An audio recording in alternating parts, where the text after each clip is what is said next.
Wait a minute, I remember you. You're the Chamberlain. Yes, that's right, sir. I don't like you. But, sir, I must get away from here. Then I suggest you start walking. Right, Griffiths, that wall will have to come down. How thick is it? Less than you. That's not very kind, Mr. Lytton. No sign of life, sir. Dead as death. How long should I hold? And cut it now.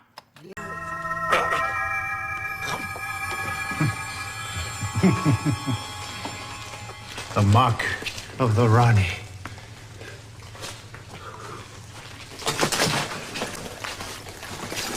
Is he dead? Why? I don't understand what happened. I warned you that inventor was treacherous. But he's not nowhere near. He doesn't have to be. He has a machine to do his foul work for him. A machine. I'll show you. What's he up to now?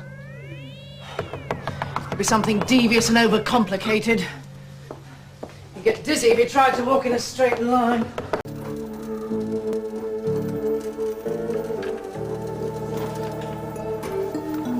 Tea time already, nurse? I do not understand. Just as well. Face like yours was made for laughing. I've always wanted to die a hero's death. You know, it's funny. When I was at school, everyone used to think I was a coward because I didn't like cricket.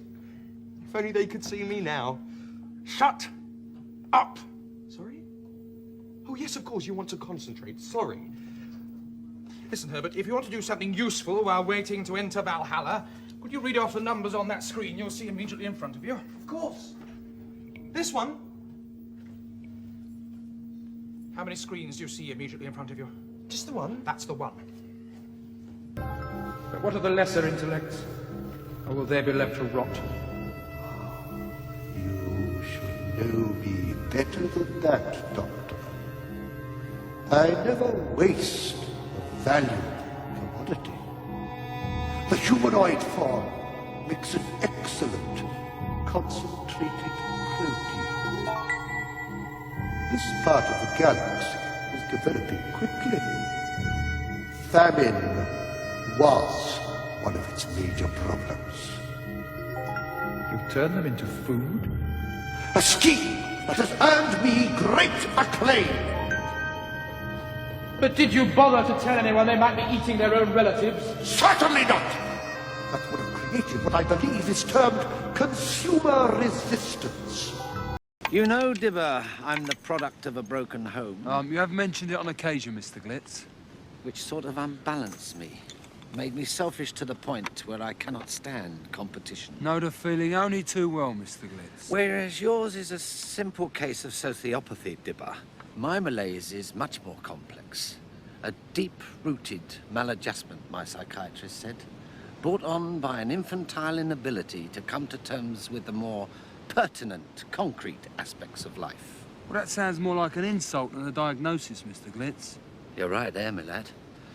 Mind you, I had just attempted to kill him. Take charge, Silk! I will be dead as that rock if I wait for them to find the intruders at once, before I perish!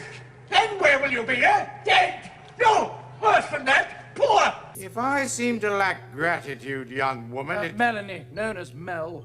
it is because on the previous occasion that the doctor's path crossed mine, I found myself involved in a web of mayhem and intrigue.